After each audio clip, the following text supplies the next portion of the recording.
Alright kids, here we go. The ultimate stoichiometry review. So the main thing we're going to be doing, we're going to start with the given. We're going to pick the conversion factor that cancels out the given. And the last part of the conversion factor that we want to keep, not to cancel, should be the unknown. And we have a mole map that we can use to help us figure out what to put when. And we have a set of conversion factors that we'll use to help figure out what numbers go where. Alright, we're going to start off with moles, atoms, and particles, which can also be used for formula units and molecules. We want to know how many moles, so that's our unknown, are in 28.2 times 10 to the 38 atoms of carbon. So that's the given. Alright, if I was just going to look at conversion factors, alright, I was given atoms and I want to know moles. The conversion factor that has both atoms and moles is that one. So I know I'm going to want to use 1 mole is equal to 6.02 times 10 to the 23rd atoms. If I'm going to use my map, let's see, they gave me particles is the same thing as atoms, moles, atoms, particles, molecules, or formula units. And I want to go to moles. So box number 1 is going to be my atoms that they gave me. And box number 2 is going to be the moles. And look there on the line, it has that conversion factor that we said we were going to use. 602 times 10 to the 23rd particles, or atoms or molecules. So the given always goes in the first box.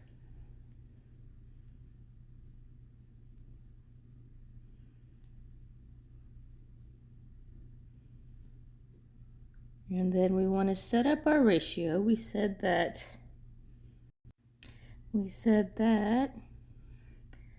1 mole is 6.02 times 10 to the 23rd atoms. I don't know why that line happened. So I have atoms here. If I want atoms to cancel, it's going in this bottom box. And I want to put what my mole, my unknown, what I want to know, in the top. Alright, I have 1 mole, so 1 goes with the mole. 602 times 10 to the 23rd atoms goes right here.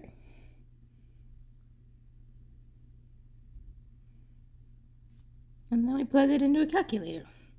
We'll multiply those 2, divide by the bottom.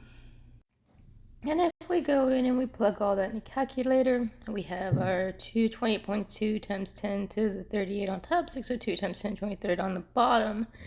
And our final answer, we could round that off to 4.7 times 10 to the 15 moles, because our atoms canceled out. Pause the video. Try to do this one on your own. Same type of question. Just you're given moles and form a set of atoms. Formula units, you use the same conversion factor. Alright, we said we were going to use the same conversion factor because we have formula units right there and moles right there. Only this time we were given moles and we want to know formula units. So moles goes in the first box, formula units will go in the second box. So we always start with the given. My conversion factor is that 1 mole is equal to 6.02 times 10 to the 23rd. We'll say FU for formula units. 1 mole goes on the bottom, so now those cancel. And then we have our Avogadro's number on top. Formula units. We plug all that in a calculator. We have 7.2 multiplied by Avogadro's number because they're right next to each other. If they're right next to each other, you multiply. If they're on top and bottom, you divide, but you can ignore the 1. And our final answer, we have 4.3 times 10 to the 24 formula units. All right, now let's talk about moles and mass. So they tell us how many grams are in CO2 if we have 10 moles of carbon dioxide. So our conversion factor is a little tricky because I don't see grams anywhere, but molar mass, that's code for grams. So we're going to be using this 1 mole is molar mass. And if we look at our map, they gave us moles, so that's going to be box number 1. And mass is grams, so that's going to be box number 2.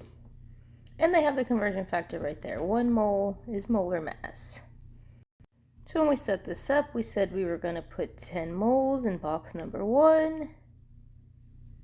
My conversion factor, we already said that was 1 mole is molar mass. Well, if I want to set this up, I'll have my 1 mole on the bottom. I'll have my grams on top because molar mass is the same thing as grams. But I need to figure out, where do I find the molar mass? Well, I need a periodic table. So let me go find my periodic table.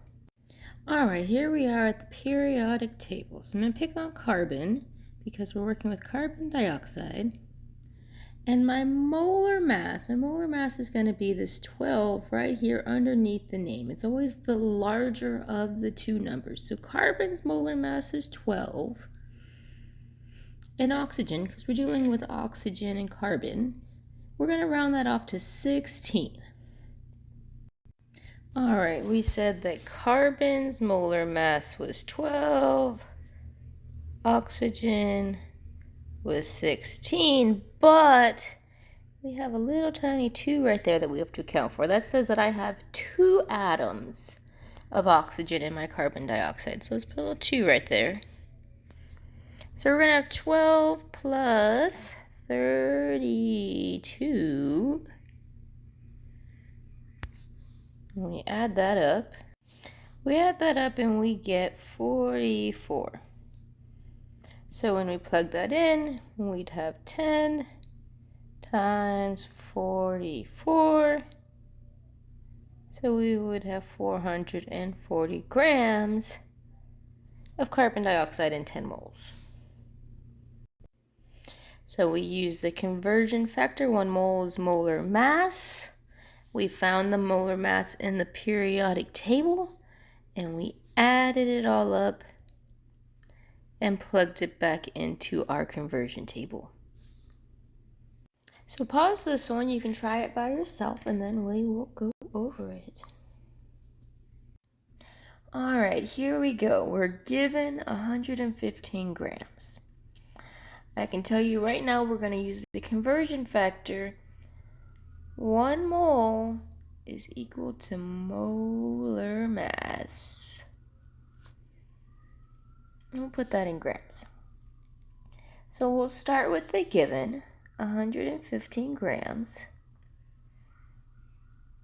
Now I know grams needs to go on the bottom because I want it to cancel.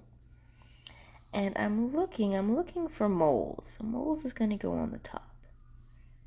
So I know I'm going to use 1 mole, and I need a periodic table to go find out what my molar mass of dihydrogen sulfide is. All right, sulfur's mass is 32 and hydrogen's mass is 1. So we said sulfur was 32, hydrogen was 1, but we have 2 hydrogens, so we'll multiply that by 2, which brings us to a grand total of 34. So when we go plug this in, we have 115 times 1 divided by 34, and we get 3.4, if you round correctly, grams of dihydrogen sulfide. And that's molar mass. So the big takeaway is that comes from your periodic table. from the atomic mass. You add it up, plug it in where you need to plug it in, and then solve it like all of the other stoichiometry-like problems that we're going to have to work through. All right, now we're going to talk about moles and a volume of a gas. So they want to know how many moles are in 150 liters of hydrogen gas. So the fact that this is a gas is very important because how we deal with volumes of gas and how we work with volumes of liquid is very different. All right, so let's see. I need moles and liters of gas. That's going to be this conversion factor right here. If we're using the map, let's see, they gave me liters of gas and they want to know moles. It says use volumetric conditions. Volumetric conditions, that's 1 mole is 22.4 liters. All right, so we know that 1 mole is 22.4 liters. So we're going to start with that given, 150 liters. I know liters has to go on the bottom so that the liters cancel. 22.4 is my value that I have for my conversion factor with liters. And I want moles, so moles goes on top. So then we're going to divide 150 and 22.4.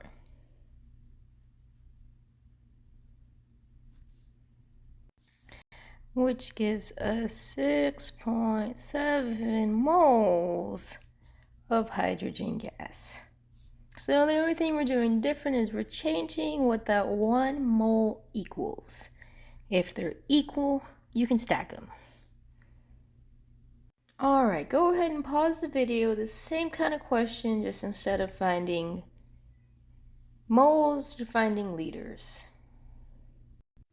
So we know that 1 mole is 22.4 liters. They give us moles to start with. I know mole has to go on the bottom so that they cancel. And I know that I'm going to be using 1 mole. We'll get to when majority of the time it's going to be 1. But there's a few select times where it won't be. And we want liters of gas. We'll put liters on top. 22.4 is that value for liters. Then we go plug it into a calculator. All right, if we have 75 times 22.4, we get 1,680 liters of chlorine gas, which I hope you never have because it's actually incredibly illegal. I think it's a felony to be in possession of chlorine gas because of how toxic it is. All right, I told you that the liquids and gases were different, and so now we'll talk about how they're different. So we want to know how many moles are in 5 liters of a 2-molar solution. Well, this time we actually have a formula that has molar and moles. A mole over the liters will give you the molarity. And if we look at the map, volume of a solution, it says use the molarity. So molarity is equal to moles over liters. So that means if we do a little algebra here, we throw that to the other side by multiplying. Moles times molarity times the liters will give you the moles. Once you know the moles, you can find grams, you can find particles, you can find liters of gas. You can find whatever you want to find once you have the moles.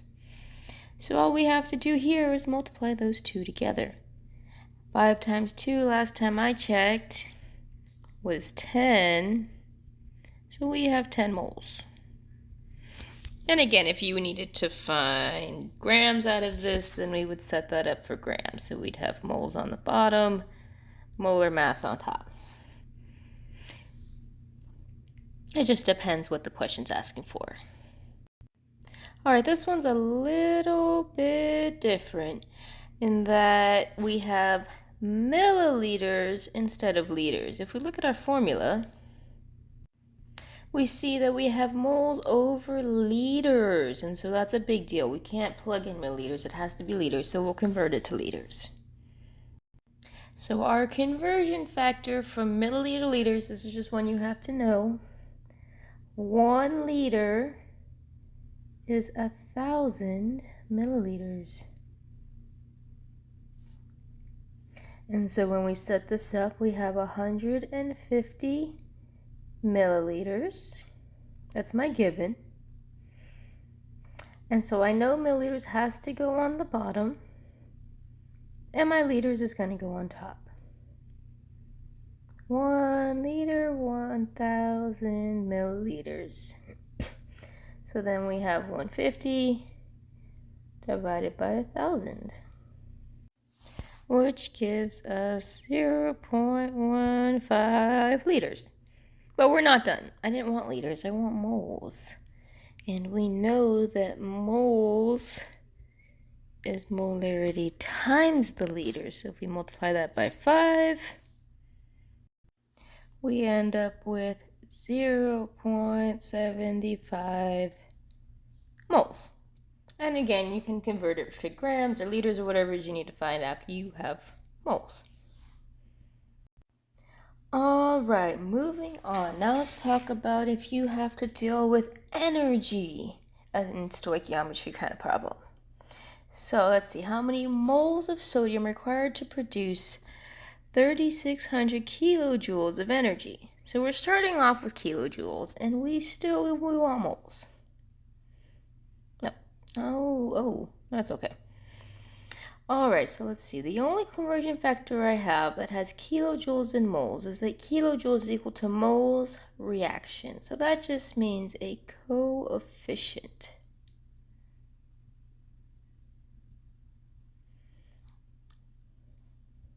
If I look at the map, let's see. We were given enthalpy, or kilojoules, and we want moles. So box number 1 will be kilojoules, box number 2 will be moles. And it looks like we'll use the enthalpy of the reaction and the coefficients from the balanced equation. So we'll start with the given 3,600 kilojoules. And then we'll set it up. Let's see, I know that kilojoules is equal to mole reaction. So let's see, I'll put my kilojoules on the bottom so that those cancel. And then we'll put moles on top. And my map said I was going to use my enthalpy, so we're going to drop the negative because we can't have negative moles. And since we're working with sodium, we're going to use the coefficient of sodium, so we're going to use 2. So we plug this in, we'll have 3,600 times 2 out of 368. All right, if we plug that on a calculator, we get 19.6 moles of sodium that are produced, because this came from sodium. So you can pause this one and try it yourself, and then we'll come back and we'll talk about it. All right, so they gave us moles of water, and we know that, our kilojoules is equal to moles of the reaction. So let's see, we're starting off with 20 moles. I know moles has to go on the bottom to cancel. And I'm looking for energy, and energy is going to be in kilojoules unless they say that it needs to be in joules. All right, and we're working with water. Well, my coefficient of water, that's 2, and my kilojoules, that's 368. So we have 20 times 368 divided by 2. So that's going to give us 3680 kilojoules released. because that negative sign says that they're released. All right, this is the last set of one-step stoichiometry problems that we're going to talk about, and then we'll start talking about multi-step problems. So how to go from mole A to mole B? That means in moles of one substance to moles of another substance. Because once you go from mole to mole, you can find out how many grams you need, how many liters of gas you can produce, whatever it is you're looking for. So we want to know how many moles of hydrogen sulfide can we produce if we start with 48 moles of hydrogen and hydrochloric acid. So we're going to start with the given that 48 moles of HCl.